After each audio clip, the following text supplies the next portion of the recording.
वज़ीर-ए-आला पंजाब मरियम नवाज की बड़ी ईद पर शहरियों की बड़ी खिदमत। ईद के 3 दिन सुथरा पंजाब मुहिम ने हर रोज अवामी खिदमत का नया रिकॉर्ड बनाया। मुसलसल सफाई, सड़कों की धुलाई, आलाइशें उठाकर पंजाब में सरकारी मशीनरी ने नामुमकिन को मुमकिन कर दिखाया।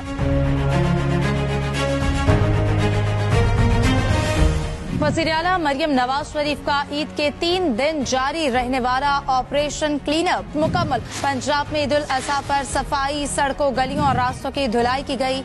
वज़ीर-ए-आला मरियम नवाज की म्यूनिसिपल इदारों, वेस्ट मैनेजमेंट कंपनियों के अफसरान को खैराज तहसीन।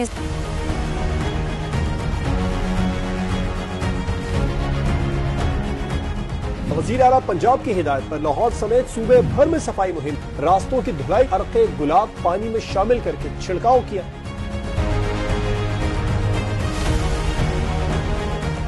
वज़ीर-ए-आला पंजाब मरियम नवाज के विजन के मुताबिक लाहौर समेत पूरे पंजाब में ईद कुर्बा के मौके पर आलाइशों को ठिकाने लगाने और सफाई के बेहतरीन इंतजामात ने माजी के तमाम रिकॉर्ड्स तोड़ दिए।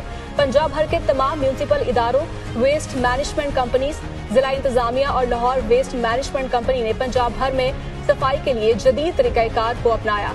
ड्रोन कैमरों और सेफ सिटी कैमरों की मदद से कंट्रोल रूम्स में 24 घंटे बिला तातुल मॉनिटरिंग की गई, जिसकी मिसाल मासी में नहीं मिलती।